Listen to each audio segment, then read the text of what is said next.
Alright, so we're here at my kids' school and they've got these raised beds and they're not having the results they'd like with them, so they asked me to come in and see what I could do to help them out.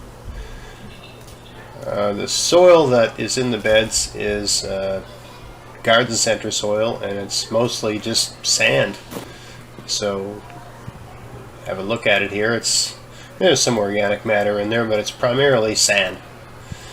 So not an ideal growing medium, and certainly doesn't hang on to water very well.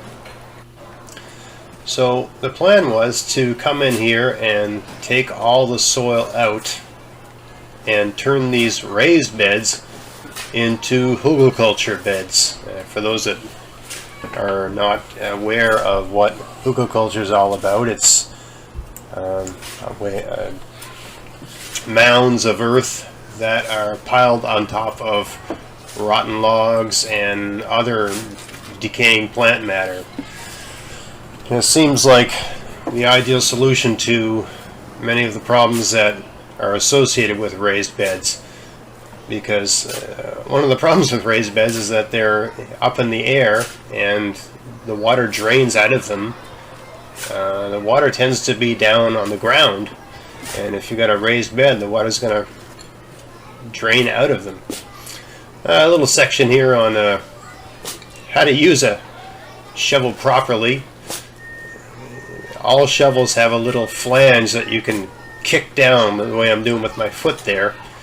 And if you do it this way, you can shovel all day. If you pick a pace that you can handle, pace that you can manage. If you do it this way, you're using the shovel the way it's designed to be used. Bend at the knees, lift, kick it down, bend at the knees, lift, kick down, bend at the knees, lift, and so on. That's how you use a shovel without getting exhausted. Now in a second here I'm going to show you how most people use a shovel. It's the way like a 20-year-old guy would use a shovel. Just raw power, no thinking about preserving your back or whatever. Okay, so now here we go. This is how most people use a shovel. So you can see I'm just flying here, and really getting a lot done. The difference is that if you shoveled like this for an hour, that would be all the shoveling you'd do that day. You would have nothing left. So it's better to use that kick lift approach. Okay, so here we are.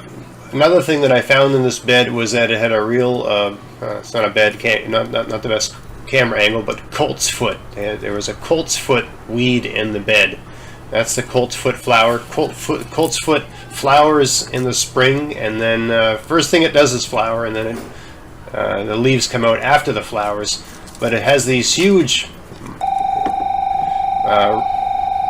rhizomes that go everywhere, and they tend to like edges. To see how they're sort of hugging the sides of the bed. So since I was in there digging this all up, I thought I'd try to get all of those colt's foot rhizomes out, because we don't want to be growing colt's foot in there. We want to grow beans and potatoes and tomatoes or whatever they want to grow there. They have some sort of gardening program at the school, so I thought I'd do whatever I could to get that colt's foot out. But it tends to have an affinity for sides and edges and logs and any sort of structure like that. It's going to hug towards it, and I did everything I could to get it out, but I'm sure there's still some in there. They're just going to have to keep picking at it as they go. So here we got the bed all emptied out, and now it's time to throw some rotten wood in there. So I got some logs from the woods right next to the school, and these are just half rotted logs. They're some of them are kind of punky. You could break them or smash them down or whatever. But the idea is you throw these in the bottom and they'll rot out and they'll absorb water, and they'll also create an ideal habitat or environment for all the living organisms that improve the soil on their own. That one didn't fit, so I'd smash that down and get that in there. But all of this stuff, it feeds the worms and it feeds all the different microorganisms that benefit and improve the soil. So it also retains water. So it's an ideal way to improve a raised bed and put the, take advantage of the fact that it's a raised bed by putting something in the bottom that is going to create an environment that's favorable to organisms that will improve the soil. There was some bushes in the same area that I had to prune. So instead of having to bundle those up and throw them out at the side of the road, I just threw them in the Hugelkultur bed, because again, that's more organic matter for the organisms in the soil to break down.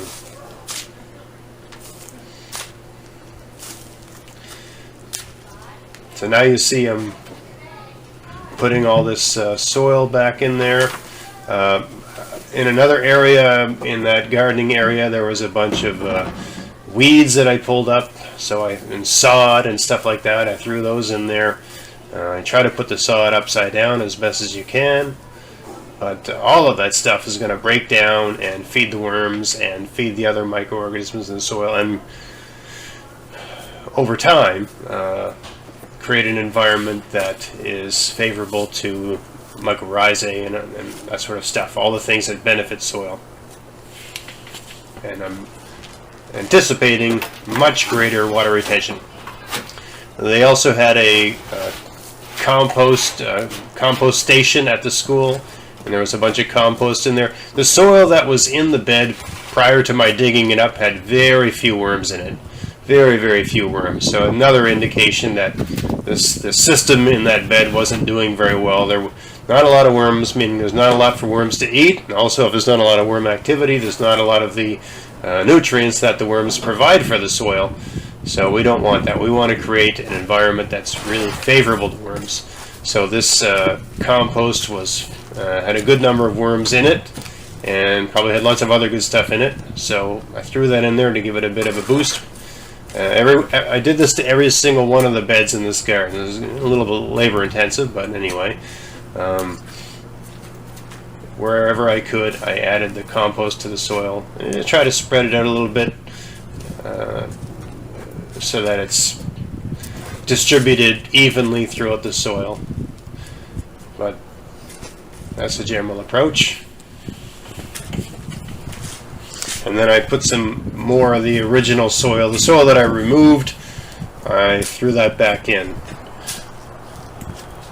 Whenever you do this, the soil that you take out, you never get all the soil you took out back in. I had to find other places to use the original soil because there was just there was more soil than there wasn't enough room to put the soil back.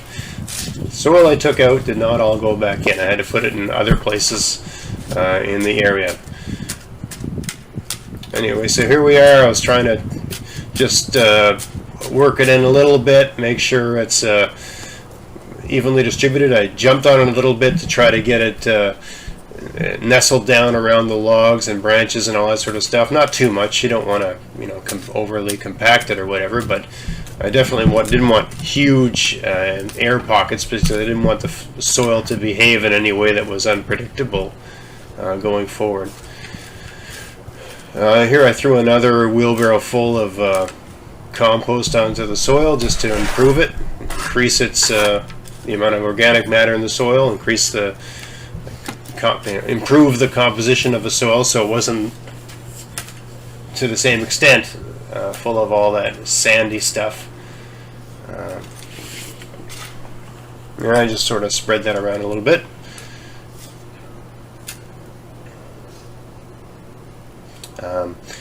There's some the good thing about adding all that stuff is that there's all kinds of organic matter in it, right? All those leaves and sticks and old, roots, not roots from invasive weeds, but just roots from previous plants that are going to break down and feed the soil and feed the organisms in the soil. And here I am just throwing one final layer of the original soil that I took off on top to get it finished. And when I finish all of this, it's level with the top, but of course I just put it all in there, so it's gonna go down a couple inches after a couple good rains, and then once they've got some plants growing in there, we'll put a good mulch on there. Any Hugelkultur bed, you want a mulch on top. So even though the way I'm leaving this finished today, as you see, there's no mulch on top. There will be a mulch eventually, because we want the garden to retain water. We want the garden to be an environment that's favorable to beneficials, especially worms, and we want them to be happy. So here I am, just smoothing it off and trying to make it look nice so that all the teachers are happy with it. Again, this is the garden at my kids' school, and I just offered to do a little work there to improve their gardens and optimize the gardening space that they had for their students. They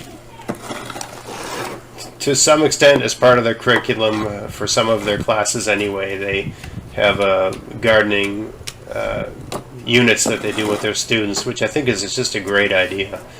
And so it was wonderful to be a part of that whole process, and to help them out in what small way I could. I spent a few days there, and just hopefully the gardens are better off for it. Hello, it's Greg Otten here with MaritimeGardening.com. I thought I would shoot a video on how to build Hugelkultur gardens. There's plenty of videos online on how to do this, but I just thought I'd do one because there was interest from the viewers. This here is some footage from about a month ago in one of my other Hugelkultur design gardens, where I'm pulling some potatoes out of there, and the potatoes were just fantastic. Really one of the best crops of potatoes I ever had using this approach to gardening.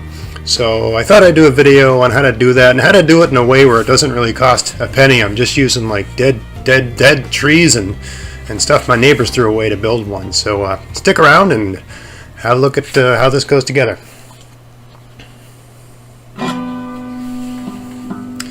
So here we are in the area of my garden where I built the Ruth Stout gardens, and I decided to take one of those spaces, the one with the bow saw and axe on it there in the foreground, and make it into kind of like a raised bed type thing. These are just logs that I live in a semi-rural area, so people are always cutting down dead trees and stuff like that on their property. So I got a bunch of dead trees from next door neighbor. He just cut down all these trees because they were worried they were going to fall on his kids and stuff. So I said, well, I'll take them. And what can I do with these?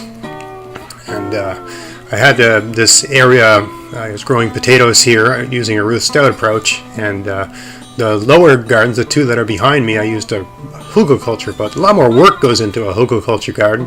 But man, the results are fantastic.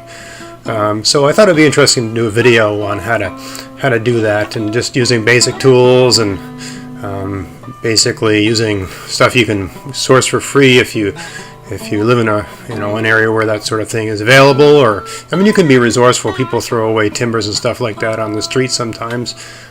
You probably wouldn't want to have anything with too much paint or pest, that sort of stuff, green stuff they treat lumber with. But anyway.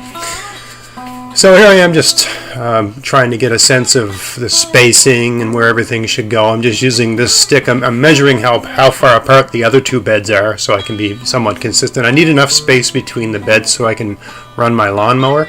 The gardens to the right of me all have wood chips in between the bed, but these are outside the fenced enclosure of my garden. And it's just kind of wild back here. I can only grow certain things here, otherwise the animals will get at it. Potatoes are fine, tomatoes are fine, pumpkins, for some reason, they don't seem to bother pumpkins. So anyway, you figure out where you want the garden to go, and you lay down the logs. And I'm not using any screws or nails or anything here. I'm just putting pegs. The most important thing is that you have the pegs outside the logs. Once you start filling the center of the garden with earth, the earth will push outward on the logs, and hold them against the peg. So you might want a peg or two in the middle just to hold it in place while you're working there. Once you fill that with soil and everything, the insides take care of themselves. You just need to have pegs on the outside. And I use pegs just because, the whole thing's temporary. You're using wood that's going to rot. The whole thing is going to last, maybe 5 years or more. Who knows? I'm not, if I'm lucky, maybe 10. But it's perpetually breaking down and rotting. So there's no point in getting too fussy about how it goes together. Hell, the plants don't care how it goes together. As long as the plants are getting the things they need, water and nutrients, they're happy. So here I am, these are some stakes I had holding up tomatoes. They're old stakes. There's no point in putting anything good in the ground. You might as well use old stuff because it's just going to rot anyway. But you'd be surprised. These are, I think, were spruce from spruce trees.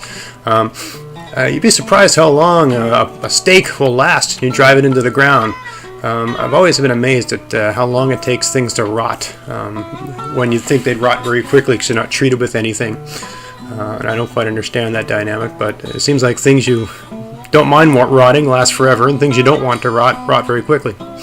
So here I am, just again, getting a sense of space and where everything should go. I'm not being overly fussy about that, but it's good to have, that all depends on your own personal sense of taste or aesthetics or whatever. I like things to be somewhat square, somewhat lined up, but as you can tell, I'm not using any precision tools here. I'm not making sure it's, just whatever, it's square to the eye, that's fine with me.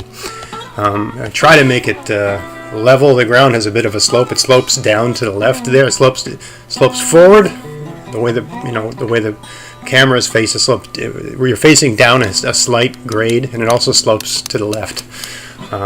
So I'm not gonna dig up the ground and level it out and do all that sort of stuff, but just get it close enough. Close enough is good enough. In my opinion, this isn't my front yard. This is a good ways from the road here. I don't really care. I'm the only person looking at it, me and my kids and whatever guests we might have. So I spin the camera up here because we don't want to be watching me do this all day. But you need a lot of pegs. You need a lot of pegs to do this, to hold everything in place and just to keep it from moving around. But on the good side, you really only have to do this once. And if you're going to be using an axe and making pegs and stuff like that, you need a really sharp axe. And how do you know your axe is sharp? It should be able to slice off pieces of a little branch or twig, no problemo like that, just like you were cutting it with a sharp knife. The sharper your axe is, the easier it is to use, the safer it is to use. And just thought I'd add a little bit in there. This isn't a video on axe safety, but this would be cutting the pegs and all that stuff. It looks pretty easy the way I'm doing it, but it's because my axe is sharp. I just turned that log around because the fat end is on the left-hand side. So because it has it's sloping to the left there, I want the thicker end of the log on the left-hand side, so it sort of, to some extent, evens out. Looks somewhat level. It's not level, but it looks a little bit more level. So you just put that log on top of the other one and pound a few pegs in on the inside just to hold it in place. Once the dirt's in there, once I put all the soil in there, it'll all hold itself together just fine. And it's amazing how well things come together. Once you get the soil in there and it gets rained on a few times, it all just kind of melts together. The soil acts like a mortar, and it just sort of grows together, funguses together, and just sort of sticks together. And even when it's very, very rotten, you'd be surprised how long the log holds up. Even when it's, like right now the log is, it's only been dead a short amount of time, but once it's, even when it's very rotten, it still holds itself together, even though it might weigh a quarter of what it did before. So here I am cutting off the end of the log here. This log isn't, the end isn't square. And man, there's just something nice about using a bow saw, the cadence of it, the rhythm of it. I think that bow saw cost me like $20, blade and everything. And man, you can get a lot done with a bow saw. And it's good exercise. It's certainly, if that's the only tool you've got, use that. No, there's nothing. You don't need to spend a fortune to have a garden. Now, that being said, you can't beat a chainsaw. It's a lot easier to use if you got a chainsaw. Use a damn chainsaw. It's a lot easier to get things done. It was that particular day. It was even though it was around the end of October, which should be cold. It was. I mean, look at me. I'm wearing a t-shirt. It was 18 degrees outside in the sun.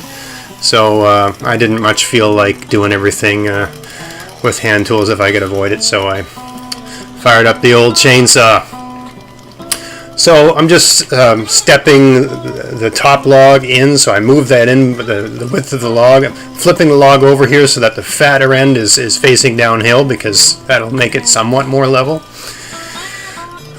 So yeah, I'm just stepping in that top log and just cutting it off square. I mean, when I say square, I don't mean square the way a carpenter would think, but just square enough, just so it doesn't, hook on your pants when you walk by.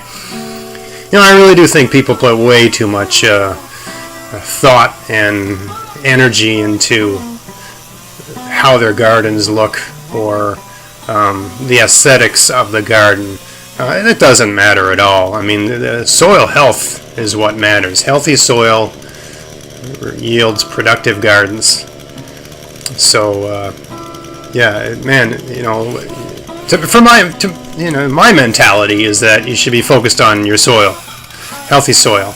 All this other stuff, I mean, you don't even need, if you're doing a Hugelkultur garden, you don't need to put a box around it. I just kind of like having a frame because it keeps the weeds from migrating in to some extent. It just makes it easier to manage. Also, potatoes, if you're growing them in a garden, they'll grow out the sides and get green and stuff like that, whereas if they're growing against the logs there, that won't happen. And also, those logs, that frame, as they rot, they hold a lot of water. So you may be amazed how much rotten logs can do to just maintain the moisture level in your garden, which is one of the main principles in a Hugelkultur bed, because as you're going to see as we go on here, I'm going to dig all the dirt out and put a bunch of rotten logs in the bottom. That's the whole idea. You fill it, you take all the dirt out of the hole. It's almost like digging a grave, but you dig a trench about a foot deep, and you put all that soil aside, and then you fill the garden, you fill the trench with rotten logs and dead leaves and manure and hay and just whatever sort of organic material you can get your hands on. And then you put the soil back on top, and it creates an environment that's favorable to the organisms that improve soil, the worms and all those other microorganisms and stuff like that. It just creates this almost like a compost pile underneath your soil. And as those different microorganisms and organisms are moving around, they'll carry soil nutrients and so on from the breaking down part below up into the actual soil where you're growing your plants. This might seem backwards to some people, but I put for the butt ends, and when I'm making things out of logs, I seem to always do it this way. I do the top part, and then I jam, for the butt ends anyway, I do the top, and then I sort of jam the bottom part underneath. I don't know why I do it that way. It would make sense to make the bottom and then go up, but again, we're not building a house here. This isn't a load-bearing structure or anything like that. The goal is to slap it together as fast as you can, and just make it so it functions effectively, because it's not going to last. The whole thing's rotting. And actually, when that frame gets so rotten it won't hold together, it'd probably be about time to dig it up and put the frame in the hole, make a new hole and put the frame in the hole, and make a whole new Hugelkultur garden. So it's a very elegant way to garden, I think. Anyway, so here's me just doing this sort of illogical way of putting it together.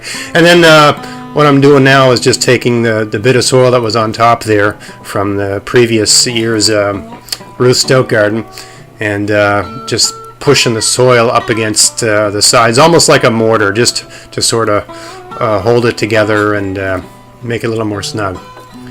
Now, you got to dig up all the soil that's in the garden. You got to get all that stuff out of there because you're making a trench to put rotten debris in, especially logs.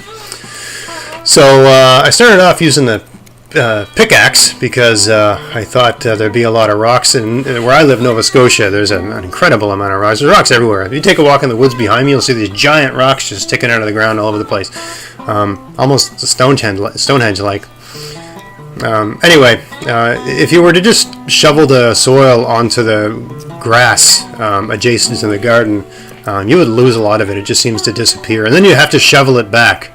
So in my mind, it's a lot easier and economical to just shovel it into containers or tarps or whatever you've got. I have a lot of these big containers. So actually some of these I found on the beach. Those big square-looking ones in the background in the wheelbarrow, those are fishing buckets. People fishers out in the ocean, when they're catching cod and haddock and stuff like that, they'll put them in those to store them. When I was a kid, I used to go out fishing in a fishing boat, and a couple guys could fill one of those with fish in an hour, no problem, just using hand lines. Of course, they killed all the fish, so it's not as easy to do now, and it's really sad. I'm laughing, but it's really anyone that grew up with that lifestyle, it's an incredible loss. I mean, there's still fish you can catch in the ocean, but the ones that we used to catch when I was a boy, haddock and cod and stuff like that, they're much harder to come by and nowhere near the kind of numbers that existed back then. Anyway, not a gardening topic. Although, all the guts from those fish we used to bury in our garden and do wonders for the soil. Anyway, so here I am getting this stuff out. And you can see, even though I just pegged that frame together, right? It's just pegged together. I'm dragging the buckets over the logs. And see, I'm sort of dragging them over that. And they're not moving. They're staying in place. So you'd be surprised how well these pegs do and just holding the whole thing together. I can't recall how I started using pegs to build gardens, but there was just one day I wanted to build a frame. I'd always just bought lumber at the lumber yard and used screws and made it perfectly square and all this sort of stuff. And then one day I wanted to build a garden. I live about 30 minutes outside of where you can buy anything. I just didn't feel like doing all the driving. And I said, look, I'm surrounded in lumber. I got lumber everywhere. It's not, perfect lumber, but it's free. All I got to do is cut it down. There's a lot of dead trees. So I just said, why don't I just use those, and who cares what it looks like? The plants do not care what your garden looks like. They could care less. And furthermore, if you're in an area like that where there's a lot of forest and so on, you have access to it. The forest behind my house here, that's my land. I own that land. I can do whatever I want there. I like to leave it wild, but if there's something in there I need, I go take it. If you're going to be sourcing out dead trees and stuff like that to put in a Hugelkultur bed, the ones that you have on the sides, if you're going to build it like a box, you don't have to build it like a box. It can just be a mound. If you want to build it like a box, standing trees are good for that. But the ones you throw in the garden, if you can, find the rotten logs that are on the ground, because they'll have already absorbed a lot of nitrogen from the ground and from the air and so on to break down. And that way they won't, they're just more on their way. They're more rotten sort of thing. They're already charged up with fungi and all this other sort of stuff. So they're just, more on their way to where you want them to go. You noticed earlier, I don't know why I do this. I have no particular reason. Maybe some year I'll come up with a good reason. It's almost like an instinct type thing, but whenever I find rocks, I tend to jam them in the corners of the bed. I have no idea why I do that, but I guess at some level I think it preserves the corner. I don't know. But I can't explain why I do that, but that's what I do. The other thing is when you're digging your trench, I like to leave about between the trench and the wall about 8 inches of soil, just so that, because the pegs are in that, so just to allow the pegs that are holding the wall in place to maintain their integrity, right? So I dig a trench, but the trench doesn't go all the way to the side. It goes to within 8 inches of the side. I'm sure there's 1,000 different ways to do this. It's just what I do. It seems to work for me.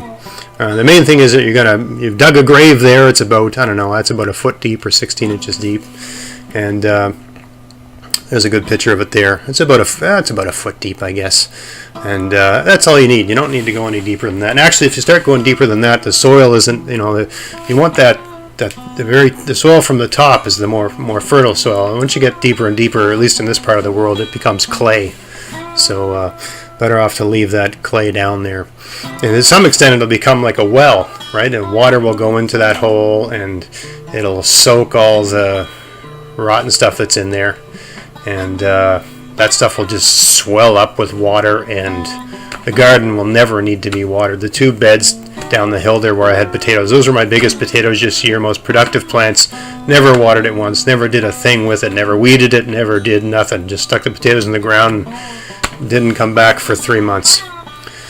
I think at this point in time, right around here, I was throwing logs in here. My camera battery died, and I didn't get to film the rest of that, and so that was it for that day. I had to pick it up the next day. It was a huge storm brewing that day, but just to give a sense of, so I filled that with some rotten logs that I had kicking around, and then I dumped a bag of leaves that, this time of year in the fall, all your neighbors are very kind. They buy big paper bags, and they fill them up with organic matter, and they bring them to the side of the road for you. So it's fantastic. So I had a truck full of leaves and twigs and sticks and all kinds of stuff like that. And I use the bags for other stuff as well. The bags are incredible weed suppressors.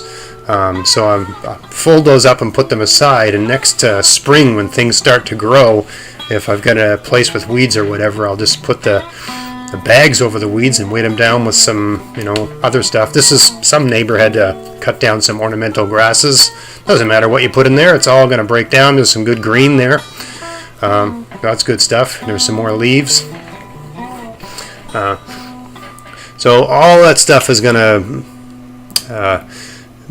be, all of those materials will be a good habitat for the organisms and the kind of fungi and stuff that makes soil better. Another thing, when you're getting stuff people have thrown away like that, you should be careful that there's no sticks with nails in them. You never know what people will throw away. Anyway, this is some seaweed I got from the beach, and as you can tell, because it's crawling with marine life, I just got it half an hour before I shot this. A huge storm brewing. Anyway, you can see those little shrimp-like things. They're called sand fleas or sand hoppers. I'm sure there's some biological name for them. But whatever those things are, they're marine life, so they're just going to die. This is not the place for them. They need to be by the ocean. So they'll die and become amazing fertilizer in my garden, which is fine by me. So this is just all seaweed that washed up on the shore. It's dead seaweed. It's, through wave motion or whatever, it had become disconnected from wherever it was growing. So it's all over the place here. You check your local laws if you're allowed to gather dead seaweed or not, and make sure you're not trespassing on someone's land. This actually is from someone's land, but I knocked on their door and introduced myself and developed a relationship with those people. They don't mind me taking seaweed. So that's a layer of seaweed, and now I'm putting a layer of, this is horse manure. I'm putting some horse manure down because I think that's just, full of good stuff, full of microorganisms and all the stuff that was in the horse's stomach, and just, I find horse manure really seems to help accelerate the compost process. Yes, it has weeds in it, but I'm not too worried about that. So basically making a big compost bin here, right? This is a giant compost bin. It's so much more elegant than putting stuff in a compost bin and waiting and turning and frigging around with it and then putting it on your garden. Why do that? Why not just build a compost bin and put some soil on top of it and let the worms and all the different organisms in the soil move the nutrients up into the top and move everything around for you. Let nature, this is the permaculture approach, right? Let nature help you. So that's what I'm doing. That looks like hay, but it's like that hay basically smells like pee. It's spoiled stable hay from a horse barn, so even though it looks like hay, it's that particular hay is full of manure, and the smell was incredible. The smell of urea. If you know what that means, so it's definitely good for the garden. And remember, this is the fall, so I mean, I'm not going to be planting into this till like next May, so I'm not too worried about any sort of thing like that. So now I've got all the different layers, and you don't have to use the inputs I used. You just use whatever you can get your hands on. This is what I can get my hand on. So now I'm putting the soil back on top, right? And it's going to be mounded up a bit, but I guarantee you by next spring the level will have dropped probably down to down 5 or 6 inches from where it is right now. It'll just all go down and compress a little bit. But you keep adding layers of mulch on top, and those will add to the soil as well and feed the soil. You see how well this, I mean, you can see I'm just dragging stuff over the sides and being very rough with the box, and it's holding up just fine. So you don't need anything sort of fancy implements to build a box garden. Just pegs and rotten logs. Perfectly fine, and they'll last quite a while. And those rotten logs are probably a couple hundred living things in each of those logs anyway. So it's definitely an economical approach to building gardens, and I actually kind of like the look of it. It's got a sort of medieval look that I find pleasing. It's my garden, so as long as it's pleasing to me, that's all that matters. So now I got some hay. Just throwing on top of this is what they call spoiled hay. It's hay from a horse stable that horses wouldn't eat. So if you can get into a friendly relationship with a stable owner, they usually have a manure pile, and they throw all the spoiled hay on top of the manure pile. So you can just pick that stuff out if that's something like that near you, or if you got access to something like that. And just sort of spread that out. And I like using a pitchfork. It's working with hay or seaweed. It's kind of like working with spaghetti, I guess. So I'm just sort of putting this on and making almost like a nice warm blanket or a roof, because it's October right now. It's going to get colder and colder, but I'm hoping that this can break down a bit and be productive next spring. Anyway, that's the video.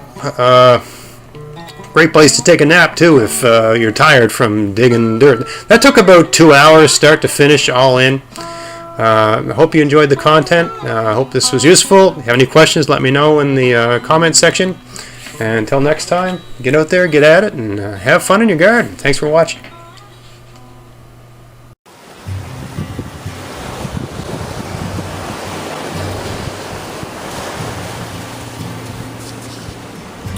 Hello, I'm here by the sea. Good morning, it's April 3rd here in beautiful spring Nova Scotia, and then today I'm going to plant some squash in my tulip garden. Hi, it's Greg Otten here with maritimegardening.com. I'm going to talk about garlic.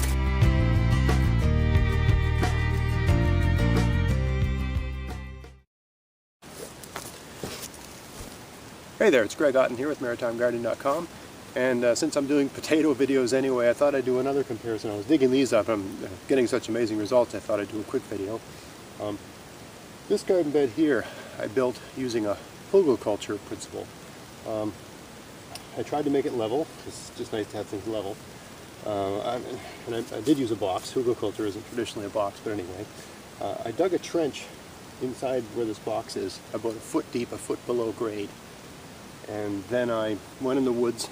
This is just, you can tell the surrounding land here, it's just weed land, and it's very hard clay soil.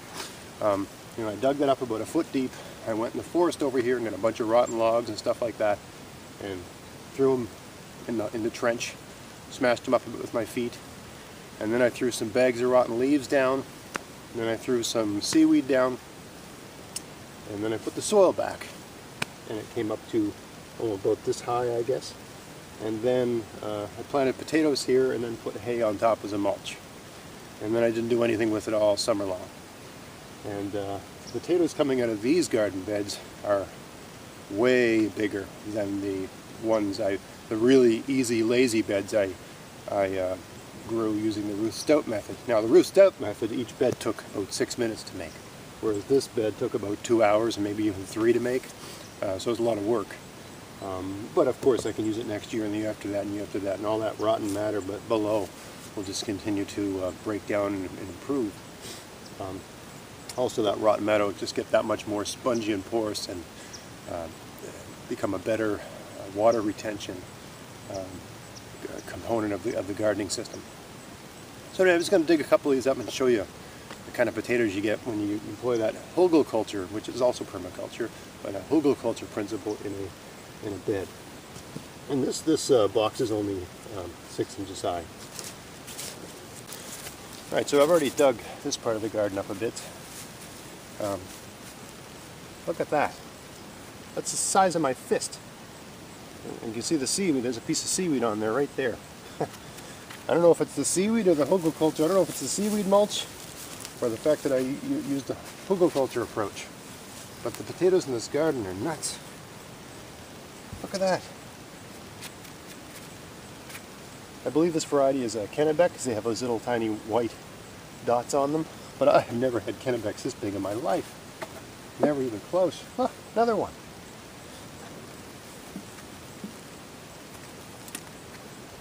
Another one. Holy smokes, there's even more here. Look at that. Look at that. Good God.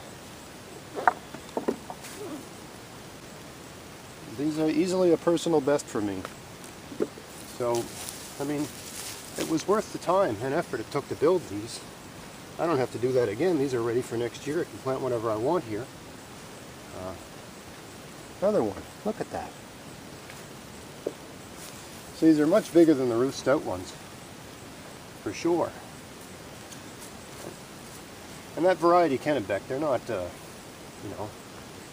known for being huge potatoes. This is typically what I get with the Kennebec, maybe even a little bit smaller. I certainly don't get that. This whole bed seems to be just full of these giant monster potatoes. So anyway, I'm not going to bore you with digging up the whole thing, but man, does that ever work. That is definitely a successful strategy for a garden. It's a bit more work. Well, it's way more work than using a Ruth Stout approach. But it's a one-time shot thing, right? This bed will get better and better with time. I'll just keep adding organic mulch to it, and I'll keep getting awesome results, I assume. Hey there, it's a couple days later. I went and picked the rest of these potatoes, but I didn't film it, but I just had to show you the potatoes I got out of the other end of the other side of the garden here. Check these out.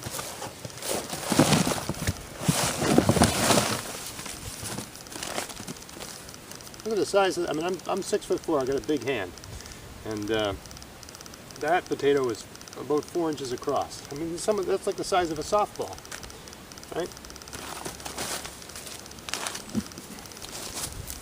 So this is what I got out of the other side of the garden. Big, beautiful red Norland potatoes. So I got to say the Hugelkultur approach definitely yields big potatoes, and I think it's because it does such a good job at maintaining constant, stable moisture levels. Not only that, but the potatoes from this garden seem to be less. I mean, this could be the variety, because most of them are red Norland, but there's less incidence of being attacked from what I can see. So that definitely worked. Yeah, definitely worked. So you got a bit of time and want to get some exercise, because it's about 2 hours or more to build one of these, and a Hugelkultur garden, and it's strenuous, but it's a one-time thing. I think maybe I'll build another one and film that this fall, so it'll be all ready for next year. So stay tuned for that. All right, so I harvested all potatoes. I put all the soil back, and then I covered it with some fresh hay, or I guess spoiled hay. And now this is all ready for planting next year, whatever I choose to plant here. So hope that helped. Thanks for watching. Get out there, have fun in your garden. See you next time. Thanks for watching.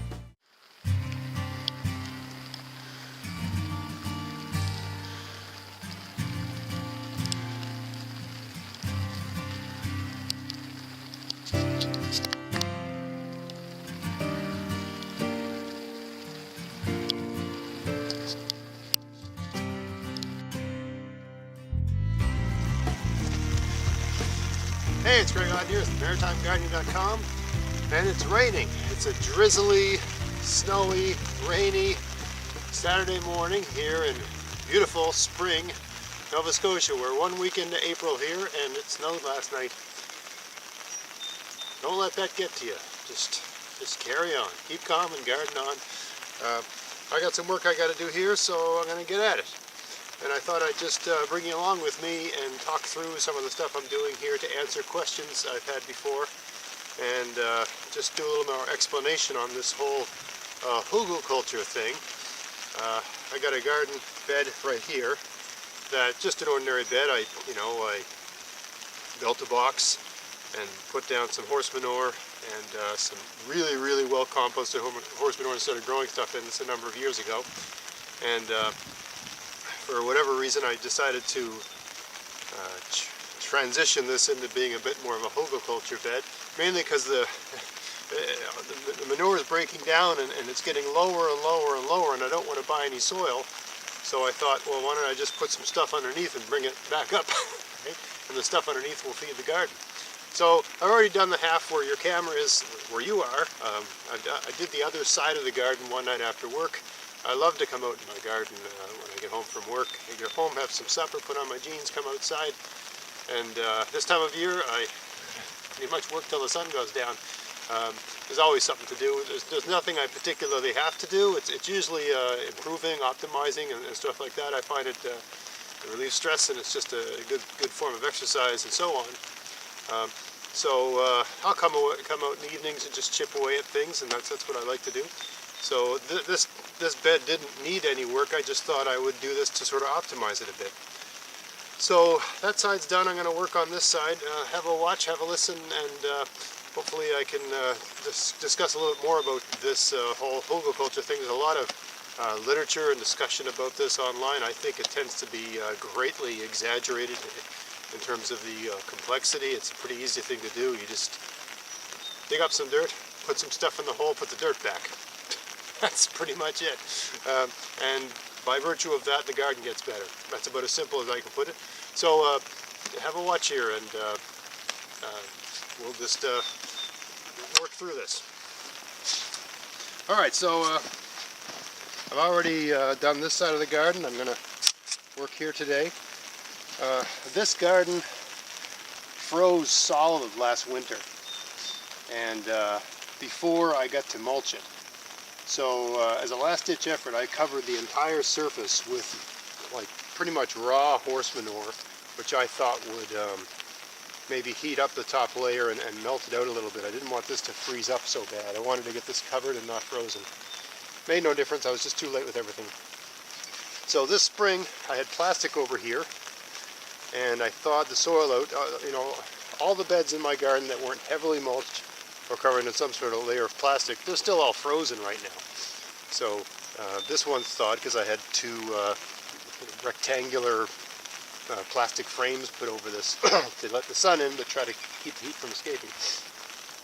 And what happened with all that fresh horse manure that I had on top was that it started to turn into a lawn, right? It was growing grass here. So I scraped all that stuff off. All that raw horse manure it's relatively composted now. I mean, I put that horse manure down in December, and now it's April. So anyway, I took all that stuff off and put it in a wheelbarrow. And I'm going to put that back in, but it's going to be underneath this soil. And so that'll feed the soil. But I'll talk more about that later.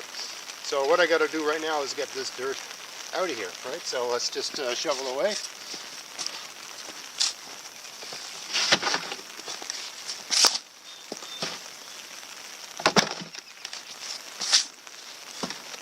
Notice the soil. I'm using my foot here, but the soil's soft. All right, this is Beautiful, never been tilled, and it's nice and soft, nice and loose. If you're wondering about the temperature, there's a worm. And it's not good to turn your soil over, but I'm not going to turn this over now for years, maybe ever. Here's a parsnip. I grew parsnips here last year. Those aside if I find any.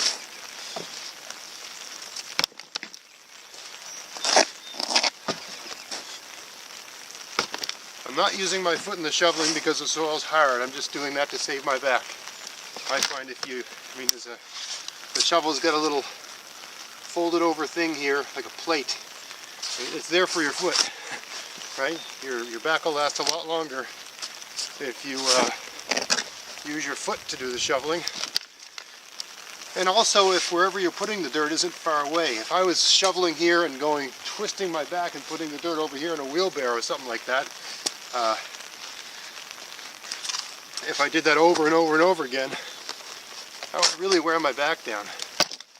So by doing it this way, you can get away with doing everything with hand tools, and even at an age of 45, you can get a reasonable amount of work done during the day without wearing out and wanting to retire to your recliner for a nap.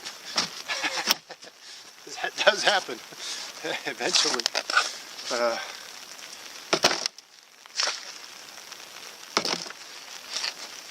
I'll fast forward this part here because there's only so much I can talk about while I'm shoveling ground.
Yeah, so it's funny because last fall I did a video where I was digging up the parsnips here, and it was freezing and I had to take a pickaxe and a shovel and really mess up the soil structure, the existing soil structure. And I remember someone said, you destroyed the soil. And I mean, what that person was referring, I can't remember who it was, and I don't mean that person any ill will because they were correct in a certain regard. What that person was talking about is that, you know, the whole idea behind no-till gardening and the general permaculture concept is you leave the soil alone, the same way that exists in nature. And all the organisms in the soil do their thing, and that has benefits for your plants because they're just, you know, all you're doing is adding layers of organic material every year, same way that happens in nature. I'm pointing this way because there's a forest over there. And those organisms will distribute those nutrients throughout the soil, and it'll all just take care of itself, and you want to copy that system in your garden. So that person's correct in the sense that whatever mycorrhizae or whatever I had going on here has now been completely interrupted. And that's partly the reason that I'm doing the Hugelkultur bed here this year, right? The idea of no-till gardening, it's not a fundamentalist order that you have to follow a strict set of rules, or you're not allowed to muck around or change things, or it's your garden, do whatever you want. It's yours, there's no rules.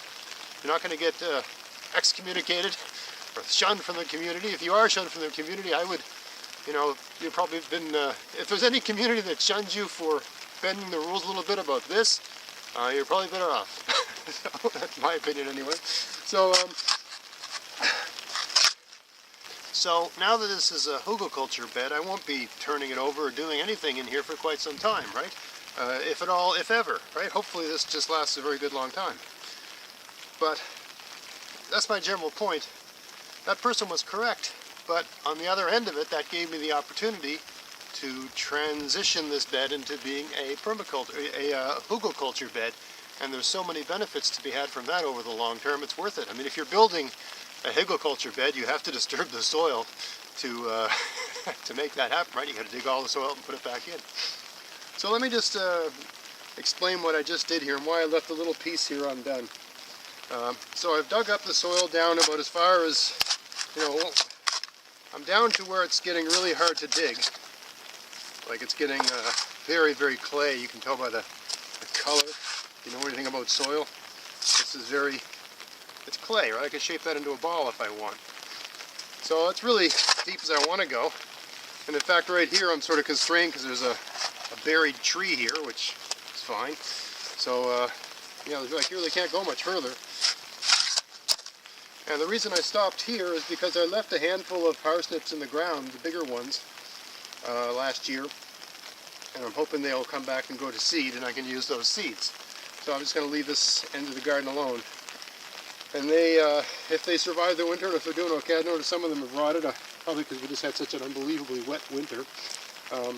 But anyway, they'll grow 3-4 feet high and produce hundreds of seeds. The adjacent bed right there, I planted half the bed with my own saved seeds, and the other half of the bed with the, what's the variety called? Albion variety that Vessi Seeds gave me. So we'll have a little competition, a little race to see which seeds. So I'm going to guess theirs will probably do better because they're grown in ideal conditions, whereas mine are just practically wild. The problem with seed saving things like carrots and parsnips is that, at least in this part of the world in Nova Scotia, there's a wild plant. I think it's Queen Anne's lace. Don't quote me on that. I might have the wrong species here. Anyway, there's a wild rooting plant, flower, that is related to them, and it will crossbreed with them.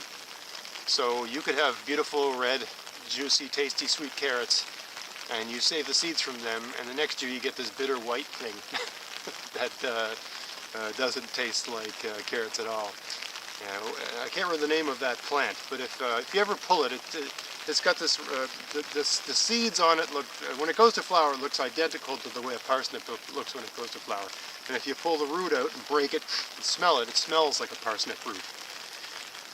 Anyway, so there's always the risk of that cross-pollinating with your parsnips. I still do it anyway, and it's worked out for me just fine for the last 3 years. I've been saving my own parsnip seeds. But there's always the risk of that. That's the risk of saving your own seeds, is that you never know when it's going to cross-pollinate with something your neighbor did or something that's wild that's of the same family. So anyway, just a quick mention about that. So here, we've got this all dig up. I'm leaving this part alone. And let me just get this bucket out of here.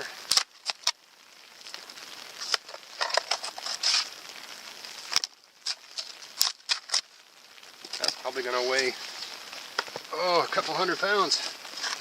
Yeah! Holy Moses. Whoa.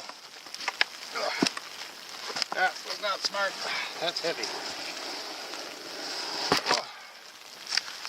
My garden's my gym. I don't know about you, but that's where I get all my exercise. I don't go to a gym. I don't do anything like that.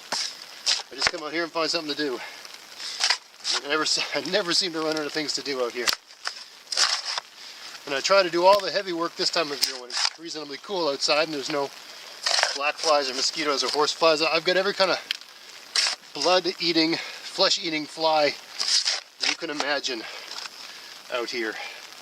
So once it gets warm, I do very little in my garden. I'm really just out here harvesting food because it's just hellish with all the different pests. Okay, so we're down to the ground here. It's good. So now we got to put some rotten logs in here. Just check to see if the camera's still going. Yep. I'm surrounded by forest here, so I have no shortage of rotten logs. The more rotten the better, and you really want the stuff that's laying on the ground because that probably already has some nitrogen. But use whatever you can get. I think these are almost all spruce. It doesn't matter what you use. Use whatever you got. the organisms that live in your soil will, geez, what am I going to do about that? A little hump here that I kind of work around. Yeah, the soil organisms will figure out a way to break it all down eventually. And I don't know what the worms relationship is with this sort of stuff. I did a bit of reading this morning, and I couldn't seem to find one source that said that the worms eat this. But I know that worms eat cardboard, and worms eat paper, and cardboard and paper is processed wood. So I doubt there's a worm chewing on this, right? But I would imagine that once this gets broken down by different microorganisms and fungus and stuff like that, at some point this will turn into something that a worm would eat, I would guess. Don't quote me on that, I'm not a biologist. But I just find it hard to believe that there isn't some stage of this material's decomposition that doesn't become palatable for a worm. They eat rotting leaves, they eat all kinds of rotting stuff. So if you know anything about that, please let me know. I'm not saying they're chewing on this. I'm saying at some stage in its decomposition, perhaps it becomes worm food. Or maybe the whole thing just breaks down through you know, fungi and different microorganisms that work on it. I don't know. What I do know is that it breaks down. So that's important. And I don't have to, that's another thing I wanted to show. I don't have to go very far down. So we've had a lot of rain here, so the water level in the soil is quite high. But I don't have to go down very far here to get water. I imagine, we'll just do this while we're talking. Look at all those roots. Look at all the roots in the soil there. That's the original, when I first came out here, that's what was growing here when I claimed the space. I covered this entire area with cardboard and wood chips. Look at that organic material. I haven't dug down this far since I built this garden, and I can't remember what, I think it was 2013 or 2012. So that is still breaking down very slowly. Still breaking down. Interesting. Anyway, I don't have to go down very far here to get a well. Right, I've got a well forming right now. You know, when I just put a video up the other day where at the video I had a sort of cute little video of my goldfish pond. All I did to build that goldfish pond was dig a hole. There was a spot over there that I noticed always had a bit of a puddle. So I just dug about 2 graves worth of earth up a couple summers ago. And it just filled up with rain. And once it got deep enough, I threw some goldfish in it, and you know, those fish died, so I dug it a bit deeper the next year and I put some goldfish in it, and those fish died.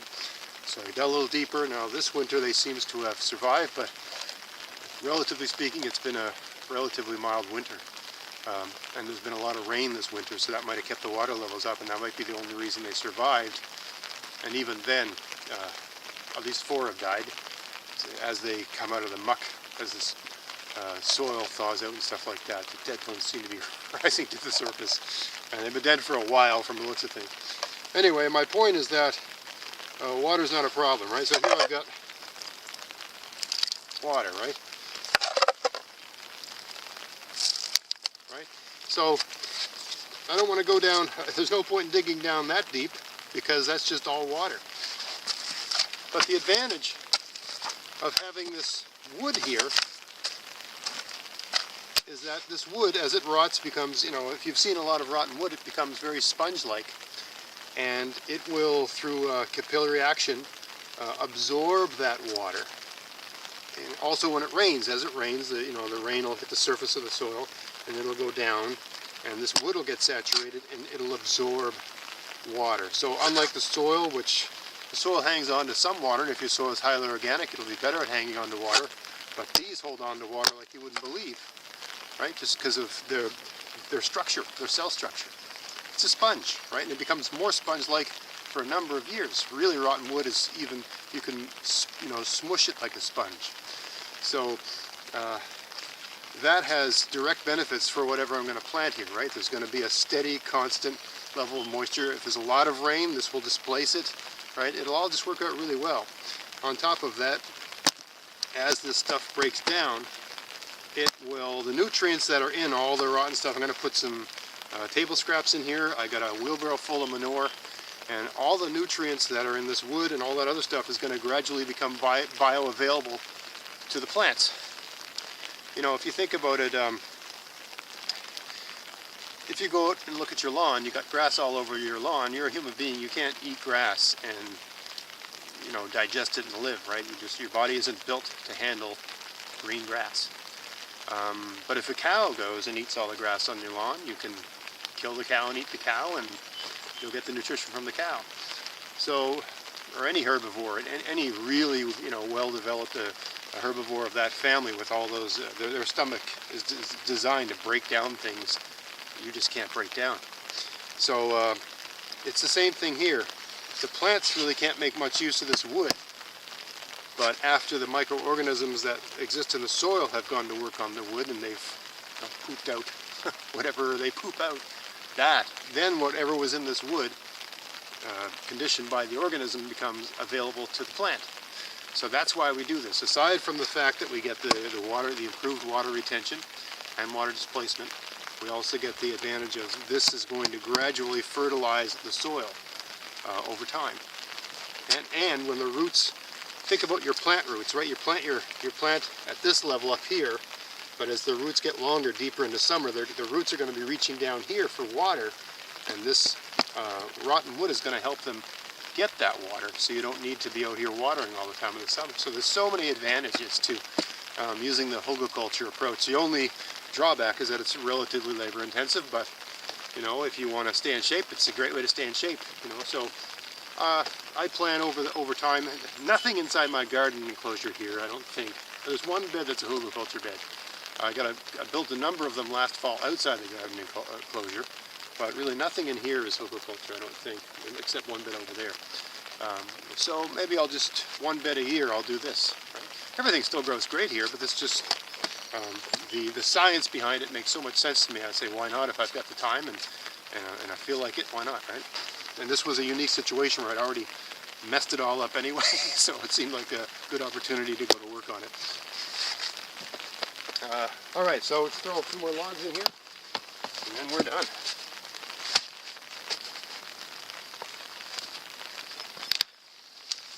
I think just about any log will break down. If I had my choice, I would probably favor hardwoods. I find, I don't know why this is, and maybe it's the kind of hardwoods that are in Canada, but I find softwoods break down way slower than hardwoods. I find hardwoods break down very quickly. Especially something like birch. The wood of birch rots like you wouldn't believe. If you get the bark off it, it rots really fast. It does not hold up at all. And birch has got a lot of sugars and stuff like that in it too, so it's probably very good for your soil.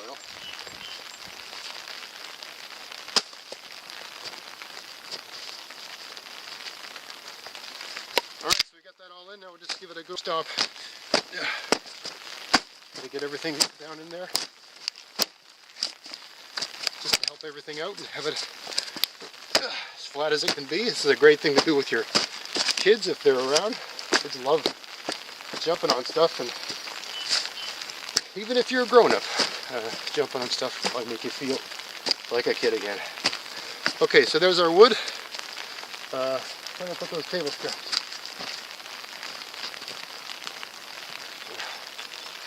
The other side of the garden, I emptied my entire compost bin in there.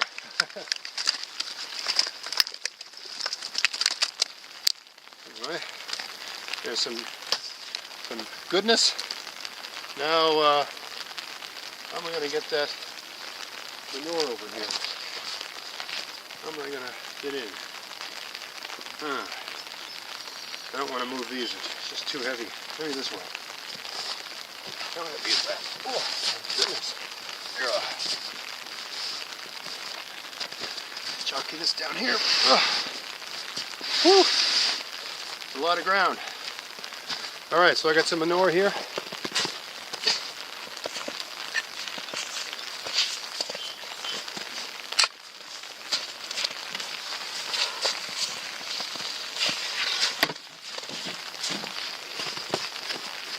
So this is all the weedy manure that was on top of the garden.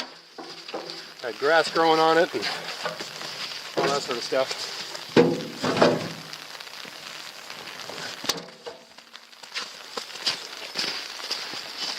You can see it's still not really done breaking down. There's still a bit of green.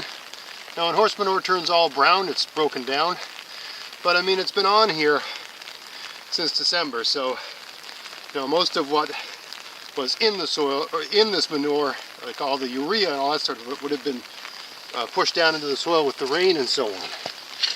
Anyway, this is going underneath. And what I have found with manure like this, this is chock full of seeds, I guarantee, right? If I just left it like this, it would be a lawn in about a month or two. But they're weed seeds, so they're relatively weak, right? So if I cover this with enough soil, they won't find their way through. I found that, at least that's what I found. Some people might have had different experiences, and I can't speak to every variety of grass and weed, certainly not. I can only speak to my experience using the inputs I've used. I get this hay from a horse stable down the road. It's perfectly safe. There's no stuff in it bad. And whatever weed seeds are in this, they can't fight their way through the soil. So now I've done that. So I got the manure, I got some food scraps, I got this stuff here which is still breaking down, so this has got a ways to go. So the worms are going to be very happy with all of that. And look at this stuff, look how fibrous it is. Again, this is a medium that will absorb and retain water. It doesn't retain water if you have this sort of loose fibrous stuff on top of your soil, it gets dry very fast in the summer heat. But if it's underneath, it seems to, if it's protected from the sun, that porosity is a benefit, and it really does hold on to water quite well. So we got the rotten logs wicking up water from the bottom, and we've got this fibrous material, another kind of sponge that's also plant food, right? It's not going to take long for my roots to get down to this, right? They're going to grow, and just as this full summer heat is on the plants, the roots are going to be down far enough that they have lots of water and an incredible amount of nutrients, so they should take right off. We'll see. I'm going to grow beets here, I think. I grew beets the very next garden last year. I think this one I'm planting here.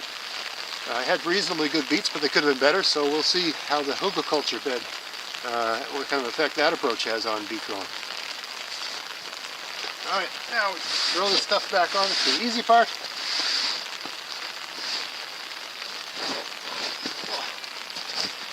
Sort of clean and jerk here.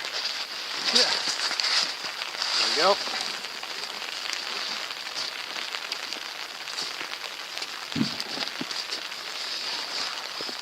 This would have been easier if I had about 3 or 4 wheelbarrows, but I don't.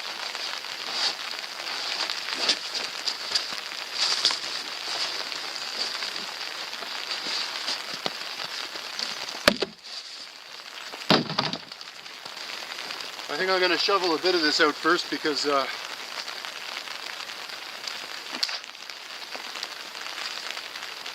it's just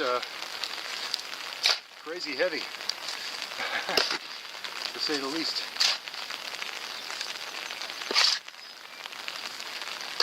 Don't want to break my back.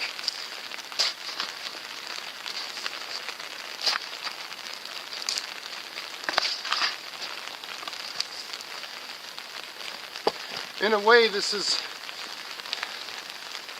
think about how low this was when I started, right? In a way, this is like adding soil without having to go to get soil in any way, right? I got some decaying plant matter that's going to turn into soil. So I've raised the level of soil up in this bed a little bit without having to go buy any soil or remove it from some other place, right? I'm taking materials that soil organisms like, adding them to the soil, and they're far enough down. People are going to say, oh, that's going to rob your soil of nitrogen.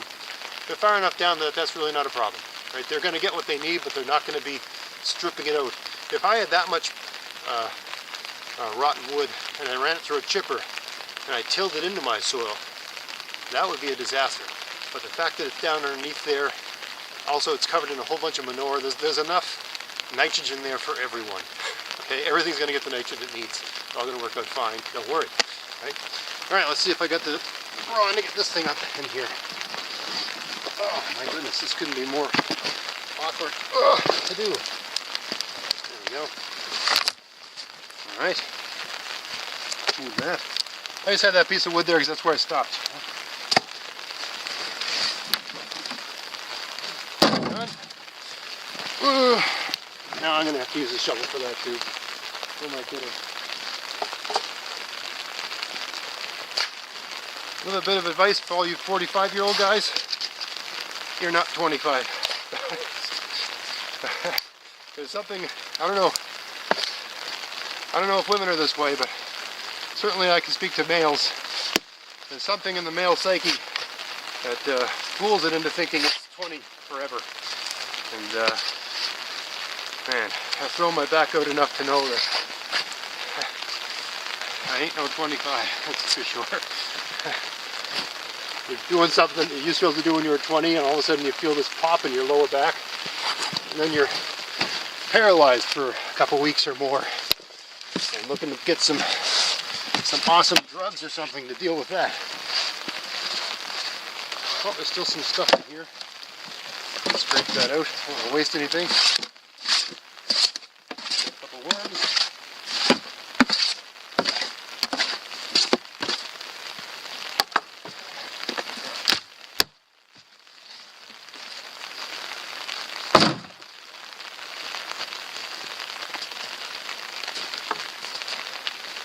Alright, so that's it, all done. I'm going to even this out with the rake. I'll make sure the whole garden bed is about the same depth with my rake.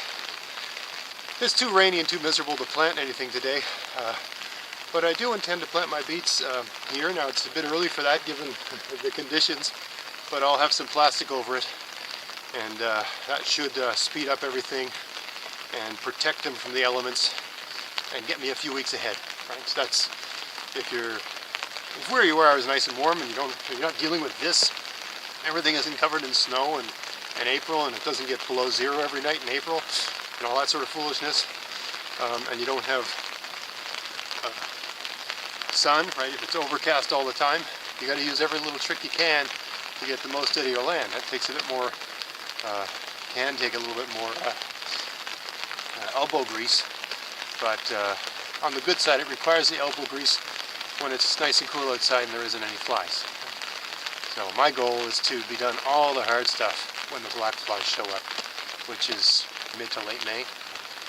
I like to just sort of be, for the most part, tending and coming out here in short bursts. Anyway, I hope that little discussion I had today was helpful to people that haven't tried this, don't know anything about it, the whole Hugelkultur thing, and might still have some questions about it. Maybe they saw one of my videos in the past and they still had some questions. That was my goal today. I had to do this anyway, so I thought I'd just film it and talk through the various arguments and the reasons why I do it and the benefits. So I hope you found that useful. I hope you enjoyed that content. If you did, please subscribe, share, check out the offers from my sponsors, coupon codes in the description box. Check out my podcast, maritimegardening.com. And until next time, get out there and get at it. Don't worry about the rain, just get out there. Thanks a lot, bye. People have an inclination to want to go buy soil because they don't think the soil they've got is any good. If there's weeds growing in it and there's worms in it,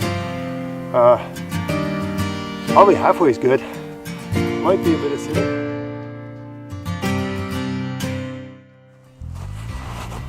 Hey, it's Greg here with maritimegardening.com, and I'm building another Hugelkultur bed.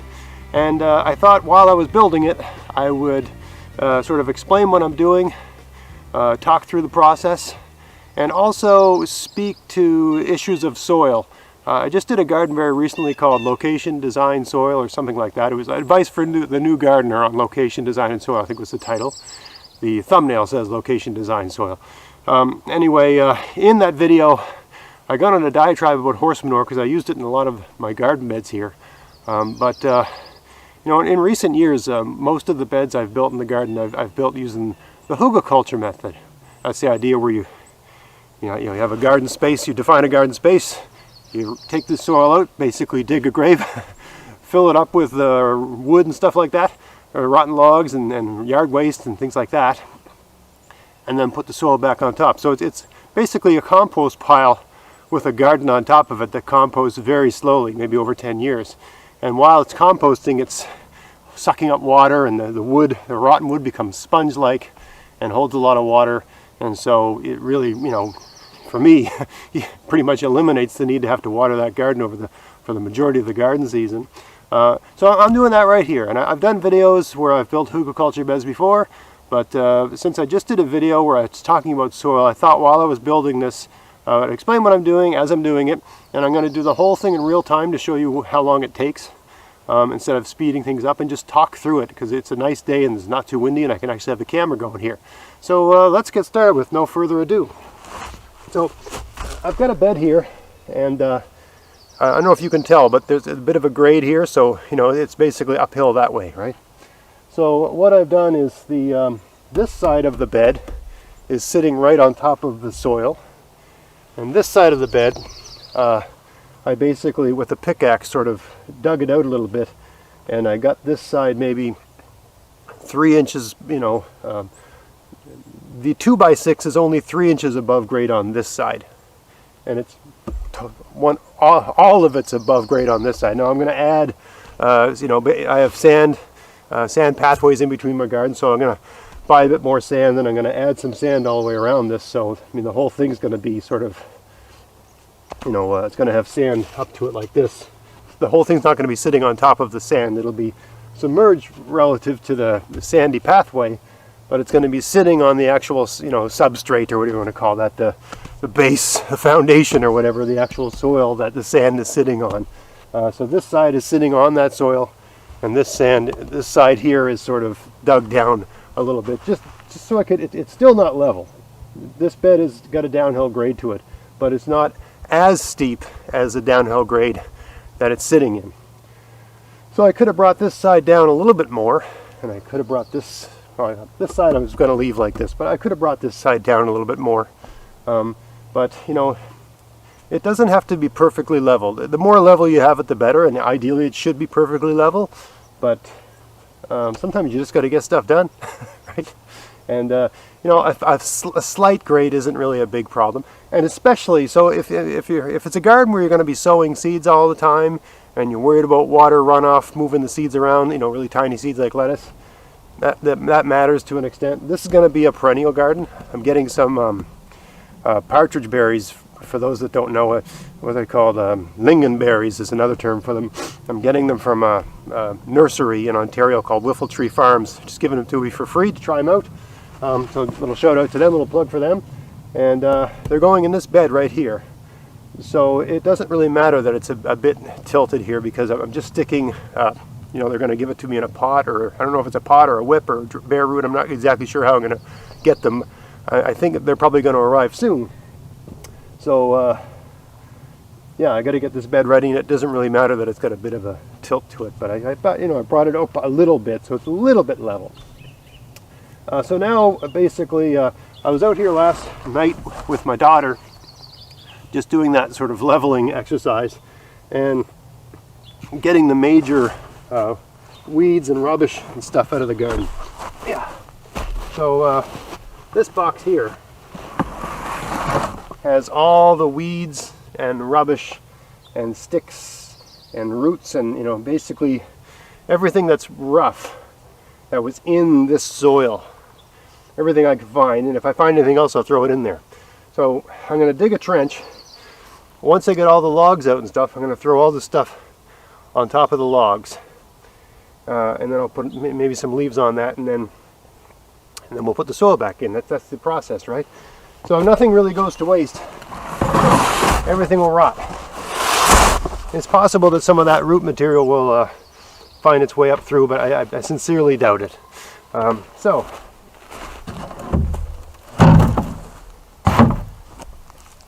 you can put a tarp next to your garden bed and shovel the soil onto a tarp. You can do that. But I have found that it's better if you've got them, to put them in containers like this, so, you know, or a wheelbarrow, right? And the closer the container is to where you're working, the better, right? But yeah, now the process is just dig all that up. So in a sense, what you're doing right now, I mean, yes, I'm a no-till, you can see the frost in that soil. I'm a no-till gardener, but this is kind of like a one-time, basically anything I find that's not fine, throwing in that. This is sort of like a one-time tilling. But that's it. It's not like you have to do this every year, right? Once you do a bed like this, if you keep covering it with mulch, good God, I mean, I found the beds that I cover with mulch, I've never had to really go back and do anything with them. This is a root from a blackberry, I think. So I mean, yes, it's a bit of work to do this, and depending on what you're going to plant in it, it can be more or less work. I'm planting perennials here, so I'm not going super deep, and I'm not adding a whole lot. I like to have my soil about the soil level in my garden about halfway up. Like if this is a 6-inch high box, I like having it about halfway up. That leaves a bit of a lip to hold different mulches in and keep them from blowing around the garden. So right now, the soil in this garden is at grade, and I'm basically going to throw enough rotten wood and, you know, weeds and material like that to have the effect that when I put this soil back in, it'll, instead of being down at grade down here, it'll be up, right, 3 inches from grade. That's the idea. Good God, I'm already getting hot in here, and there goes the neck warmer.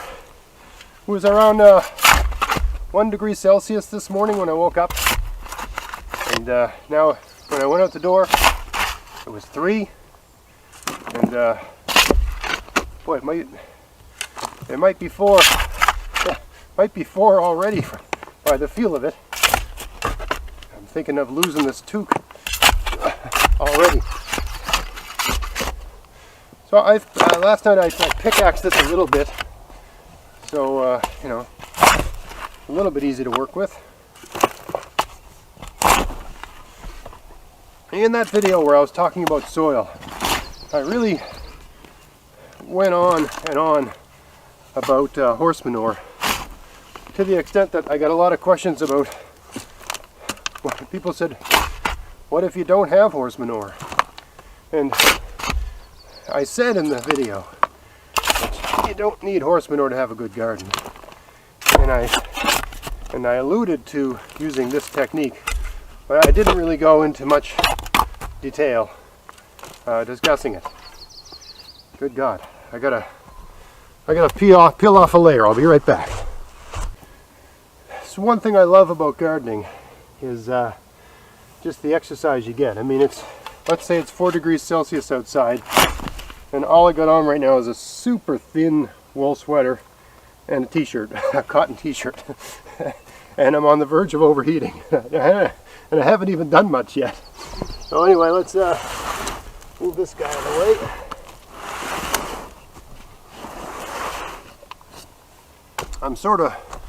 I'm not operating on all cylinders today. I broke my one of my toes earlier in the week, maybe I can't remember what it was now, 3 days ago, something like that. Which is funny because I did a video about a month ago telling everybody to be careful and stay safe.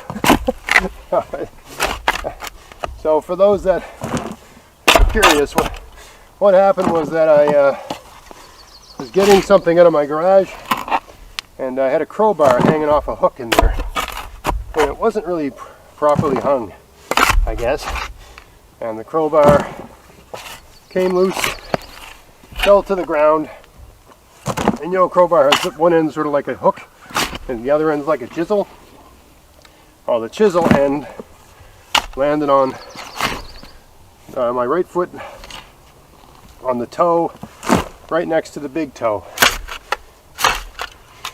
in such a way that it split the toe in half, sort of thing, along the toenail, and broke the bone at the end of the toe. So it was bad enough that I had to go to the emergency room and have them look at it, do x-rays and all that stuff, which really not a good, not the best point in time or history to be going to emergency rooms. But you know, the emergency room trip was surprisingly, usually when you go to emergency room for something like that, because it's not life-threatening, you might be waiting for hours to get it looked at. But for me, I was in and out probably in an hour, maybe less, and I got 3 x-rays and everything. And that's because of the social isolation and all the sort of restrictions placed on us right now. All the things people usually do to get injuries, you know, drinking, fighting, driving, drinking and driving, right? All those things are greatly reduced. And this is what the doctors told me, right? Like their emergency room incidents are just so far less, because all the things people are usually doing to cause these accidents greatly reduced. So all the bars are closed, right? And so on. So yeah, it was nowhere near as difficult in an ER trip as I thought it would be. Oh, good God, it's heavy. Another bucket here. Might need some more buckets. So anyway, taking it easy the last couple days, and I haven't been shooting as many videos. I really couldn't walk right first couple days. I was kind of hobbling around, and now I'm not so bad. But anyway, in that soil video, I went on and on about horse manure, and I really have not been using horse manure in my garden for quite some time. Just I don't have an easy access to it. The place I used to get it from doesn't have as many horses, so I use this approach. And the soil is, now you're watching me doing this and you're saying, well, how you haven't got a lot of rocks in your soil? That's because I pulled all the rocks out last night. Right? There was plenty of rocks in here. I probed the whole area with my daughter with a pickaxe, and we found most of the rocks, and we got them out, and we moved them around, moved them elsewhere. So that's why there doesn't seem to be a lot of rocks here. I do have rocky soil. Nova Scotia is just a rocky place. So I imagine the only reason, like a lot of islands, the only reason it wasn't swept into the sea is because it's mostly rocks. So, anyway. So the Hugelkultur method is just a much better way. For me, this is better than buying soil. I mean, sure, if you're building a garden and you're in a hurry and you got a bunch of boxes and you want to fill them with something, you know, probably quicker to buy the soil. But for me, this is a much better method. Number one, it's very cheap. But number two, darn thing, yeah, you're working with real soil, right? You're working with actual soil that is from where you live. You know, there's people make the mistake of looking at garden soil that's sold in garden centers as so black, and they think it's this amazing stuff. And I'm sure in some cases it can be. But you know, often that soil needs to be amended. Like if you're going to buy that stuff, I would work some manure, or if you have a source of compost, work the compost into it. And even if you're buying bags of manure at the garden center, you know, have a real look at what you're buying. Because I can tell you from experience, a lot of those bags of manure from garden centers, if you look at it, you know, pick it up and sort of feel it with your hands, you'll find out there's a lot of sand in it. Right? They're selling you sand. So if you're going to use manure, it's better to get it from a farm of some kind if you can, if that's nearby. I mean, for a lot of people, it's just not an option. So I'm just saying, maybe at the garden center you're going to, there's different bags of manure. Have a look at them. Try to pick the one that's not full of sand. So you're buying sand instead of manure. If you're going to buy soil and you're going to work manure into it, and you're going to use something like cow manure, pig manure, you got to work that in. All right, one more bucket here. We're getting close to the finish line here, somewhat anyway. Oh, darn it. In work like this is this thing has got to go. Drive me crazy. All right. Now, work like this is it's taxing on your body, but for me, I find it keeps me in shape, and keeps the, what do they call it, the COVID-15 or whatever, keeps that at bay to some extent. But it's rewarding. You really get a good look at the kind of soil you're dealing with, what it's made of.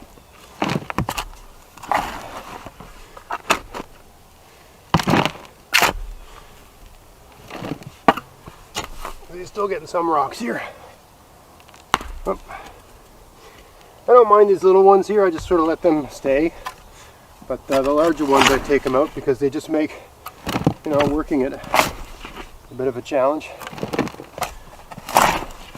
Another good thing you notice when you're digging in the soil like this is how many worms you've got, right? I'm noticing reasonably good worms here. It's not full of worms, but there's enough to tell me that there's, there have been, soil organisms, worms and such, working in this garden. If there's worms in your soil, then let's put it another way. If there's worms in your soil, that means there's worm castings, worm poop in your soil, which means there's some stuff in that soil that's going to be really good for your plants. There's one right there, right? So if you're noticing a good number of worms, you probably got reasonably good soil.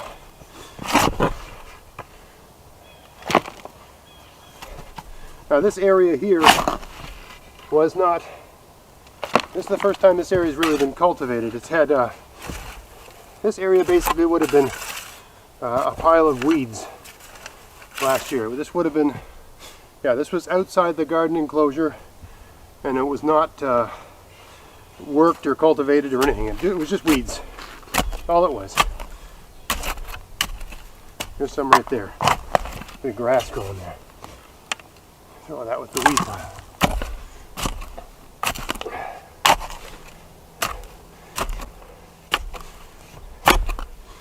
People have an inclination to want to go buy soil because they don't think the soil they've got is any good. If there's weeds growing in it and there's worms in it, it's probably halfway as good.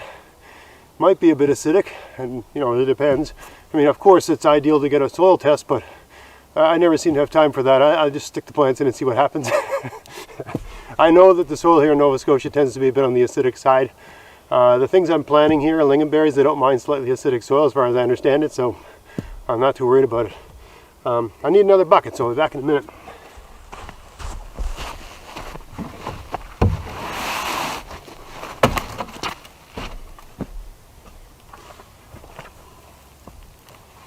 Alright, we're back. Just about got her dug out. Using the wrong foot there. That's not going to work out well.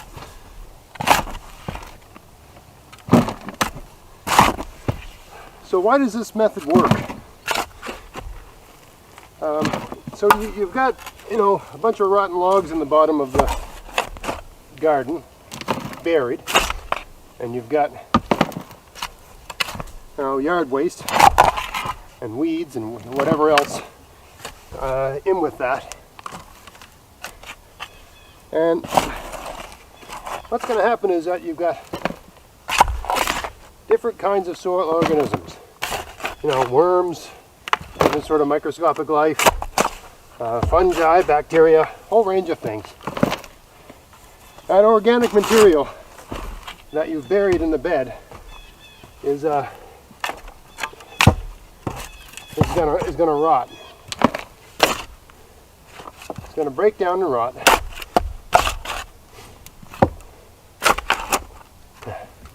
And the different organisms that live in your soil, as they travel between the soil levels, because some of them do, especially worms, they're going to bring that material with them and distribute it at the different layers of your soil.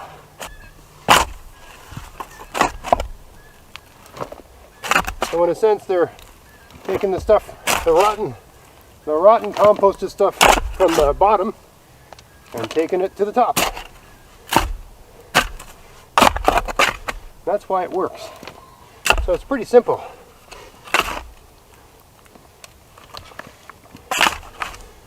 And I don't know if I'm doing this properly, but you know, there's lots of different videos on how to do this, and people make these giant hills, and you know, but for me it can be as simple as just having a box.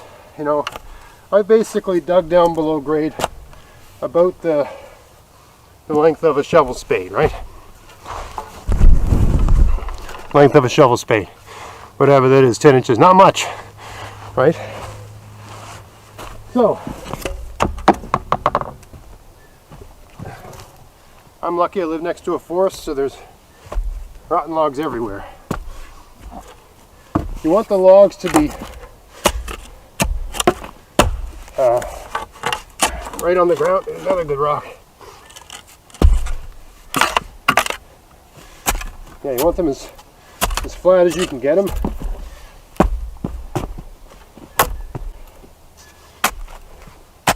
Remember, these logs are doing two things. They're feeding the soil organisms, but they're also holding water for you. So they're simultaneously a fertilizer and an irrigation system. You can think about it that way.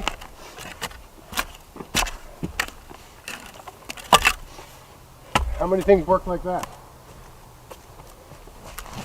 There's a nice rotten one there.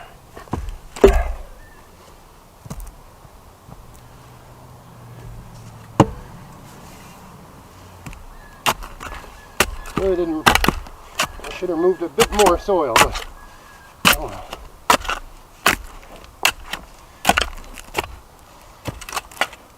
I thought I'd do a video like this, just working through the whole thing, because you know, often when I have a sped up video and I've edited things out, you know, and I do that because if your videos aren't short, you know, if they're too long, no one watches them. And that may be the case with this video. But I know there's some people that sort of want the extra detail. How rotten should the log be? It should be rotten enough to cut it with a pickaxe, right? That's a good measure. That's ideal. The more rotten the log is, it's likely the more, you know, rotten logs require, dead trees, logs, they require nitrogen to break down. So, if it's already a little bit rotten, then it's already absorbed some nitrogen, right? So that's why you want, you know, don't go cutting down fresh trees and stuff like that. Use the rotten stuff. If you live in a neighborhood, it's very likely that on you know, the pickup day or yard waste pickup day in your community or municipality or whatever, people throw out rotten logs like this. pieces of dead trees and stuff on their property. So you go around and gather that stuff because it's an excellent gardening resource. Excellent gardening resource. It's basically fertilizer in all the ways that matter. Of course, that doesn't fit. Watch your toe, Greg. There we go. Good enough.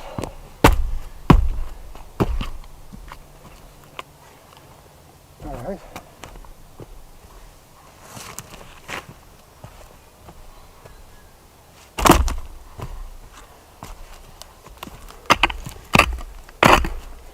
Another rock I missed. That's a good one. Oh, not too bad. I guess another follow-up for really regular viewers. It's a good one. For those that saw me put the spruce handle on this pickaxe, I've been using it a lot this year, and it's held up really well. I mean, really well. And I gotta say, it's a joy to use a little pickaxe like this. I've been using a full-size, heavy-duty landscaping pickaxe for years, and I saw this was just like a little short thing that I saw in an Army-Navy store. I guess for building foxholes or some sort of military thing. I took that home and took that useless little handle off of it and put this full-size handle up to my navel. And, I'm basically using it for everything I used my big pickaxe before. I'm just not getting completely exhausted in the process. I mean, sure, you can't, you can't go as hard at what you're doing, and you have to take it easy, especially using a spruce handle, right? But maybe this is like an old man's pickaxe, I don't know. But it's just an absolute pleasure to use this little thing. My experience of using pickaxes is just being completely winded and out of breath. And I mean, I can think back to when I was 30, I would get winded and out of breath using a pickaxe. Whereas with this, I can sort of just chip away at stuff with this all day long. It's just great. I gotta say, I love it. I love this thing.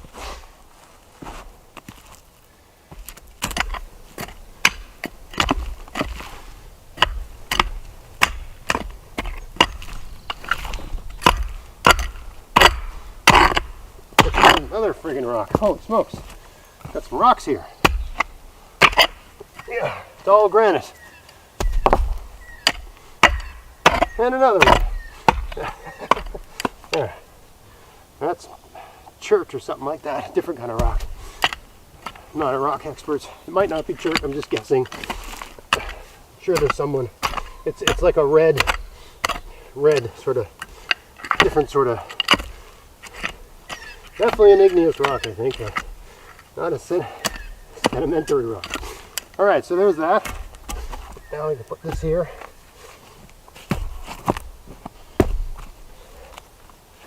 Let's see, we'll get this fit. Pretty close. Make a little adjustment here. There we go. Little stomp. And one more. You see, all I'm doing is sort of making a floor, right? A soggy, rotten log floor.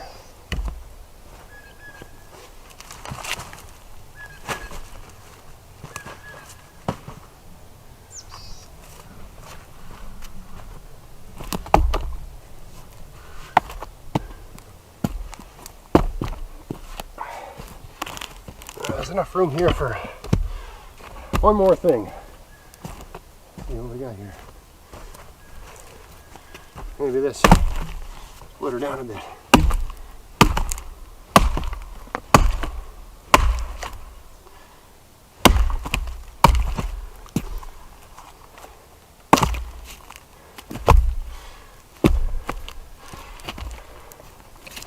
If I can split that lengthwise.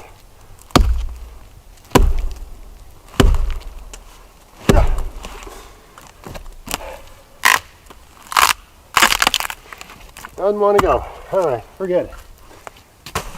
Didn't have to work too hard for it. Just a little gap there that I thought needed something. There we go. That'll do. Okay.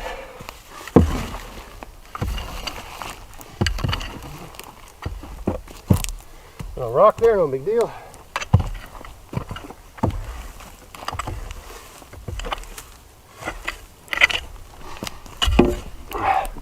Someone might ask, how do you hold your boxes in place? I mean, all I did when I was digging this out, so I could put this side down a bit more, like below grade, I just drove a stake in this corner and in that corner, and just kept working around the edge with the pickaxe until I got it down till it looked, you know, more level than it was, sort of thing. And then once you get the soil on the inside and you build up the pathway around the outside, you don't need this thing. It just sort of holds itself in place. I mean, sure, you could put pegs down 3 feet and screw them in and all that sort of stuff. You could do that, but you don't have to. It's the short version. No need.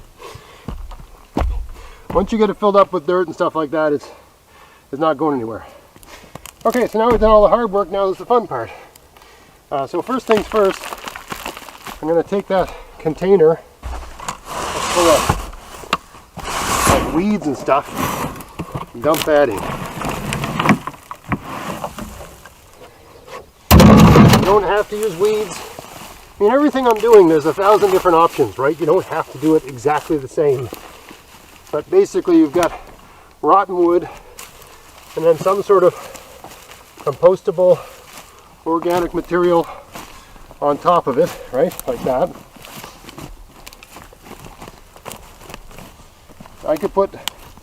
I could add leaves or seaweed or something else to this. I'm not going to bother because I didn't dig it that deep. This will be fine. Now I'm going to put this soil in.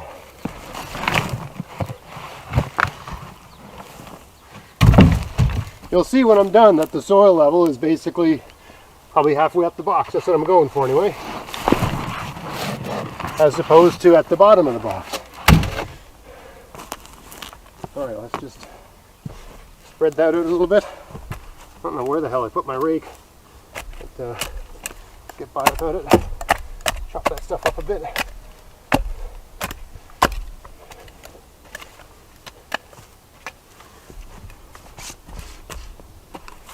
I think people sometimes get too hung up on having just the right tool or just the right thing. I think we tend to get covetous, or even, you know, we fetishize certain tools. We see someone using a tool, you know, a lot of gardening videos, just like a lot of, you know, outdoor living videos. The purpose of the video isn't to teach you how to do the thing. The purpose of the video is to get you to want the thing that they're using so you'll buy it. I'm trying to convince you to not buy soil, right? So yeah, you don't need a special tool. Anything will do. I could do this all with my hands if I really wanted to, especially if kneeling was a little bit easier. Right now, kneeling is a bit of a challenge with this friggin' broken toe. All right, that's reasonably good. Now we'll get these guys in there. I can't believe how much soil we got now. Yeah. Woo.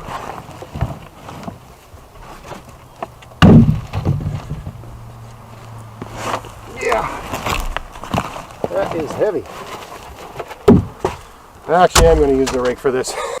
I found this rake on the other end of the garden, laying flat, tying side up, just waiting to go up and break a nose. Oh my goodness. Safety is a challenge. All right, spread that out a bit. And use the back of the rake like a hoe. I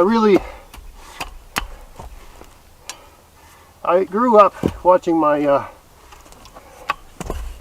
father use a hoe in the garden, breaking up weeds, working hills, hilling potatoes. I can say as a no-till gardener, I've never used a hoe. I might use the back of my rake like a hoe sometimes, but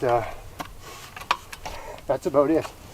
So not good to step on your soil, but what I'm doing is I'm working this into the, I don't want there to be any air spaces underneath those logs. So it's good to sort of, do a little bit of a dance, just because you don't want any air pockets below there. Right, when your roots are reaching down into the ground, sure, you want air in your soil, but you don't want them reaching into an empty space. That's not bad.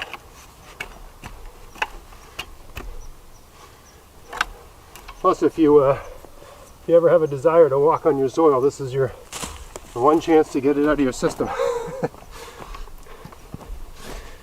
Especially around the sides, it's good to give it a bit of a push.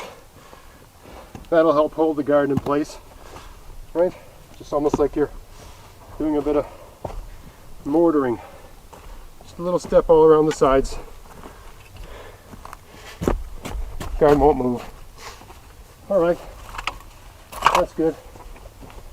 Now we'll just loosen that up a little bit. We got one more bucket of soil to put on here. Finding a couple rocks here. Okay. 1, 2, 3. Yeah.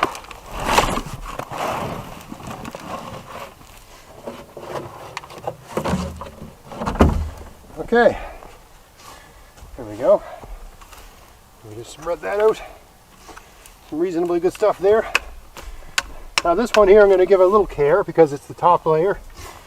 So it's going to work it with the rake. Remember, this is the only work the soil's ever going to get, right? It's going to get the berry plants stuck in it. It's going to be mulched. And I'm never going to work this soil again as well, as at least in the foreseeable future. So I don't mind spending, however long this video took, an hour or whatever.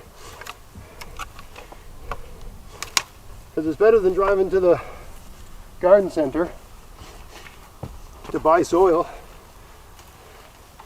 I know this soil will be at least half decent in the first year, and I know every year after that it's going to get better because I've got compost underneath it and compost on top of it, right? The layer of mulch I'm going to add.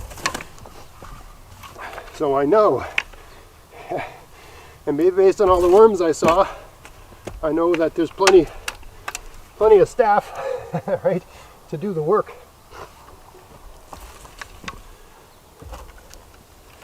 There, look at that, isn't that beautiful? Every gardener loves to see that. I have to say, I don't miss the hard work of having to till and stuff like that, but I do miss the appearance of a neat looking garden like this.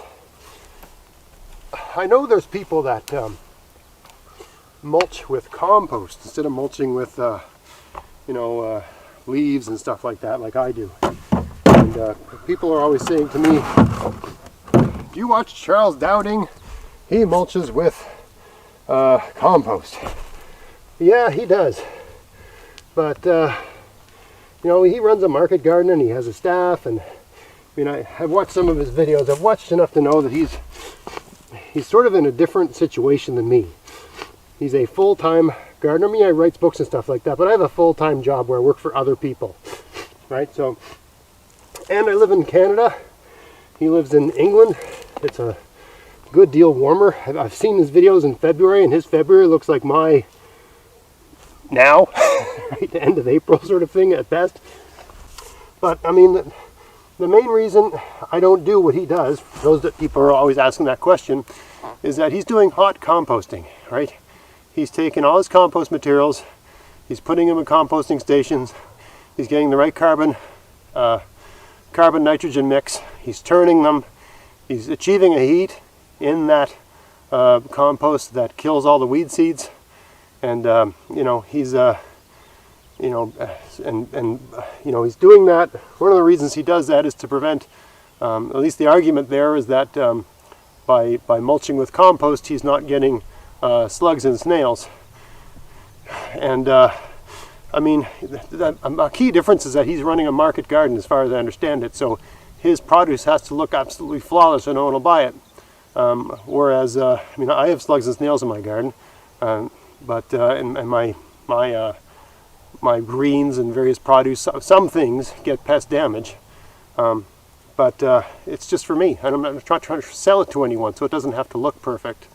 I also find that if you have an abundance of slugs and snails, over time, if you're living somewhere that has an ecosystem of any kind, that over time things show up that eat those things.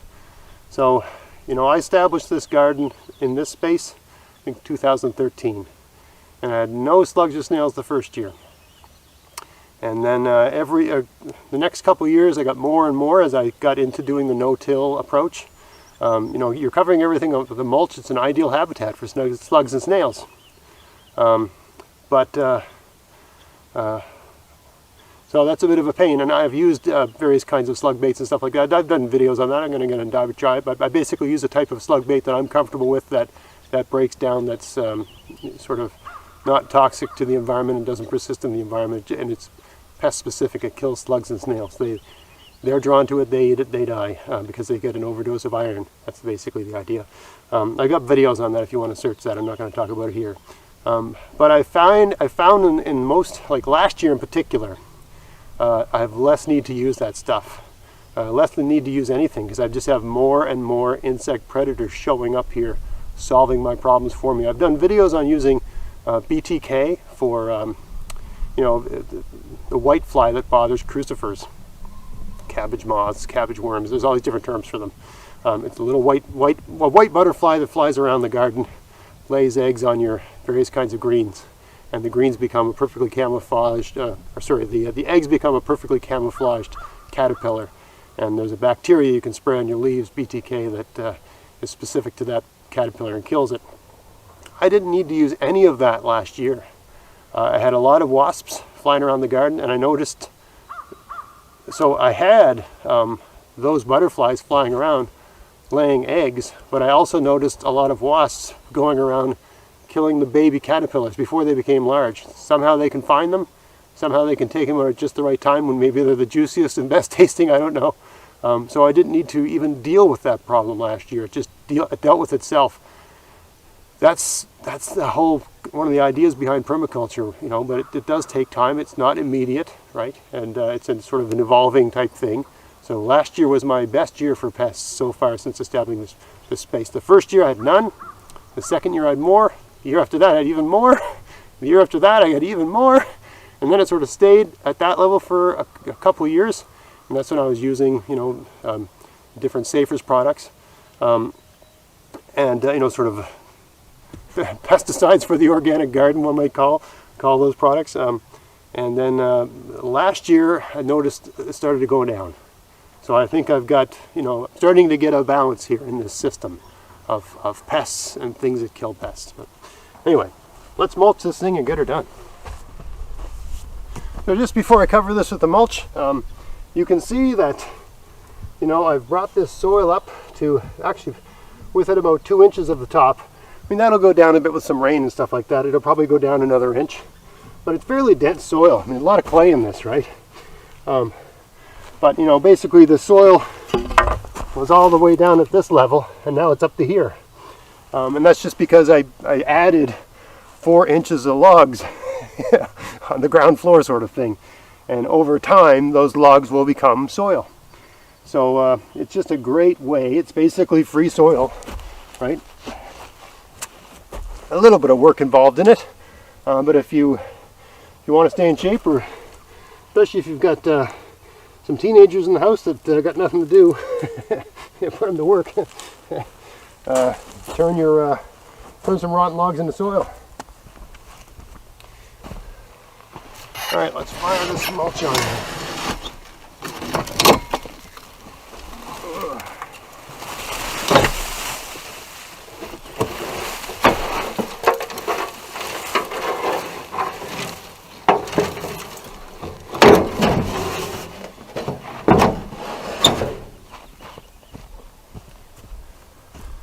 So I have bags and bags and bags of yard waste. that I gather in the fall. And basically almost every chance I get, although these days you're supposed to be careful about touching things that other people have touched because of COVID-19, but thankfully I gathered a ridiculous amount of, look, some big, I mean this stuff here has been in a wheelbarrow for days, and look at that. If only fishing season was open. Sweet. Right, the worms love this stuff.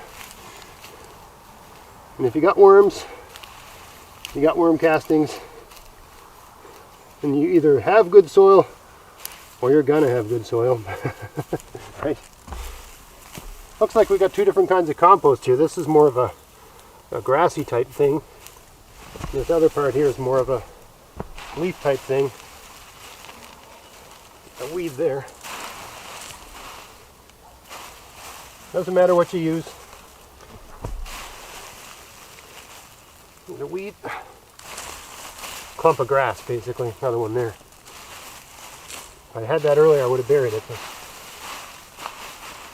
hey, I'm just sort of working through this. This is how I do things normally.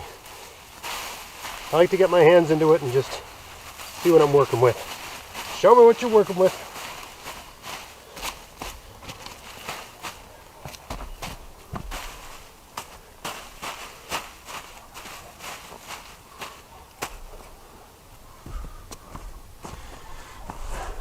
People often ask me about, will that blow away? Well, it's windy where I live, will that blow away? Let me tell you, it's windy where I live.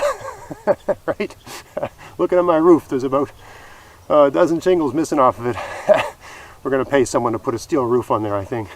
I'm just tired of climbing up there to replace shingles. Getting too old for that foolishness. So anyway, this sort of stuff, it just doesn't blow down. This isn't straw. This is, it looks like tall grass. It looks like hay, basically, but I mean, it's from someone's leaf bag, so it's basically tall, weedy grass that someone took a weed whacker to, raked up and stuck in a bag. Now this stuff, just because of its composition, it sort of weaves together and it doesn't go anywhere. And it's an amazing weed suppressant. And people are worried about something like this causing weeds in their garden. You ever mow your lawn and rake up a bunch of the grass and leave it in a pile and forget about it for a couple weeks? Pretty much kills the grass underneath it. Right? Nothing. Dandelions don't come through that. Nothing comes through that.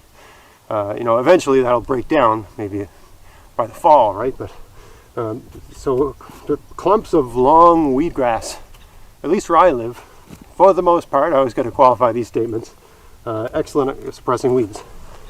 Leaves, they're a great mulch. They last a long time, and they're really good for holding the moisture in. I won't have to water this garden at all, but they can blow around a little bit. Some kinds of leaves blow around more than others. I find these are from, looks like they're from maybe a maple tree. They tend to pick up the wind and fly around a lot. So often I'll just take a large spruce bough and lay them on top of it to hold them in place. For the most part, that works. That sort of approach will totally work here, because I'm just going to have like 1, 2, 3, 1, 2, 3, right? Maybe a dozen partridge berries here, something like that. I have to look at how big the plant gets. I think I'm getting, I don't know how many I'm getting, maybe 6 partridge berries and 6, what are they called? Hascap berries. I think that'll be too much to put in this garden altogether. Anyway, whatever I've got planted here, it'll be nothing to lay some spruce boughs down to keep this stuff from blowing around. Anyway, long rambling video, putting together a Hugelkultur garden on a Friday morning. You can hear the birds singing. For those that are always following along, the peepers, spring peepers, these little tiny frogs that mate early spring. Usually, for me, that's the true sign of spring and planting time. They started last night here. This morning, I got up early, 5:30 a.m., and I was down on my computer answering questions from viewers, and I can hear the peepers outside. First time. So, it's been a cool spring, but, late April for peepers here is relatively normal. So, that sounds about right. Just for those that are interested. So, yeah, I hope there was some interesting tidbits there to chew on. I hope that was an interesting video for you. If it was, please like, share, subscribe. Check out my podcast, maritimegardening.com. And until next time, get out there, get at it, have fun in your garden. Thanks for watching.